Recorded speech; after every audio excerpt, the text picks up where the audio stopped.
In the sterile glow of a hospital emergency room, where desperation clings to the air like a fog, a renowned doctor turns away a woman in agony, his words slicing deeper than any scalpel. But what if that very rejection ignites a firestorm of justice, transforming humiliation into triumph overnight? Hold on tight, this tale of resilience and revenge will loop back to that fateful moment, leaving you cheering for the underdog.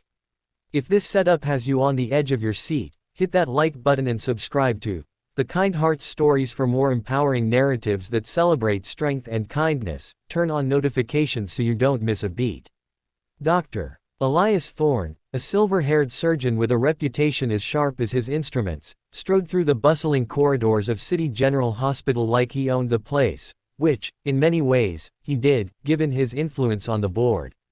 It was a stormy evening when Aisha Reynolds, a poised black woman in her early 40s, burst through the doors, clutching her side in excruciating pain from what she suspected was appendicitis.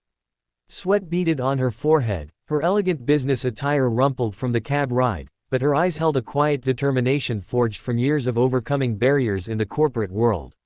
As a successful entrepreneur who'd built a tech startup from her garage, Aisha was no stranger to prejudice, but nothing prepared her for this. Wheeled into an exam room, she waited anxiously, her mind racing through the day's meetings she'd cut short. When Dr. Thorne finally entered, his face twisted into a scowl at the sight of her. "What's this?" he muttered under his breath, glancing at her chart with disdain. Without even a proper examination, he dismissed her symptoms as exaggerated and not urgent, claiming the hospital was overbooked for cases like yours. Aisha's pleas fell on deaf ears. She begged for a scan, explaining her family history of complications, but Thorne waved her off, his tone laced with thinly veiled racism. "Go to the clinic down the street. They handle walk-ins better," he sneered, turning to a nurse with instructions to discharge her immediately. Humiliated and in agony, Aisha stumbled out into the rain, tears mixing with the downpour as she hailed another cab to a different hospital. There, emergency surgery confirmed her burst appendix, saving her life by minutes. As she recovered that night, fury simmered beneath her painkillers, fury at the system that allowed such bigotry to thrive. Unbeknownst to Thorne, Aisha wasn't just any patient, she was the CEO of Reynolds Innovations, a company valued at billions, specializing in healthcare AI that could revolutionize diagnostics. In the quiet of her hospital bed, she made calls to lawyers, investors, and contacts in high places. By dawn, wheels were in motion. A discreet acquisition bid for City General, long struggling financially, was accelerated.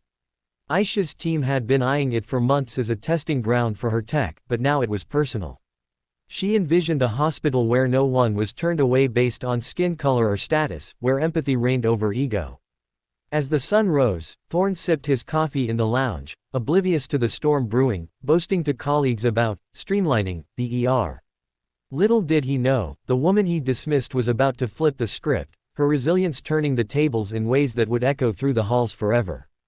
The next morning, chaos erupted at City General as whispers spread like wildfire. An emergency board meeting had been called, and a mysterious buyer had swooped in overnight with an offer too lucrative to refuse. Dr. Thorne arrived late, hungover from a gala the previous evening, only to find the conference room buzzing with tension. Aisha Reynolds, bandaged but unbreakable, entered last, her presence commanding the room like a queen reclaiming her throne. Flanked by her legal team, she revealed the acquisition papers. Reynolds Innovations had purchased the hospital for $2.5 billion, effective immediately. Gasps filled the air as Thorne's face drained of color, recognition dawning as he locked eyes with the woman he'd refused to treat just hours before. You're the new owner," he stammered, his arrogance crumbling. Aisha nodded, her voice steady and laced with quiet power. "Yes, doctor. And effective now, your services are no longer required." The board, swayed by evidence of Thorne's discriminatory history, pulled from patient complaints and security footage, voted unanimously to terminate him.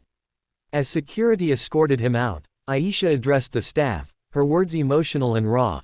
She shared her story, tears welling as she spoke of her late mother's battles with biased care, fueling her drive to succeed. "This hospital will be a beacon of equality," she declared, outlining plans for diversity training, free clinics for underserved communities, and integration of her AI to prevent oversights. Nurses cheered, Doctors nodded in respect, and patients in the waiting room overheard the buzz, hope flickering in their eyes. For Aisha, it wasn't just revenge, it was redemption, healing the wounds of generations through action. Months later, City General thrived under her leadership, patient satisfaction soaring as Thorne faded into obscurity, jobless and reflective. Back to that moment, the doctor's refusal wasn't the end, but the spark that lit Aisha's empire anew, proving that kindness and justice, when wielded by the resilient, can topple even the mightiest egos. In the end, her story inspired countless others to stand tall, turning pain into purpose. Moved by Aisha's incredible comeback?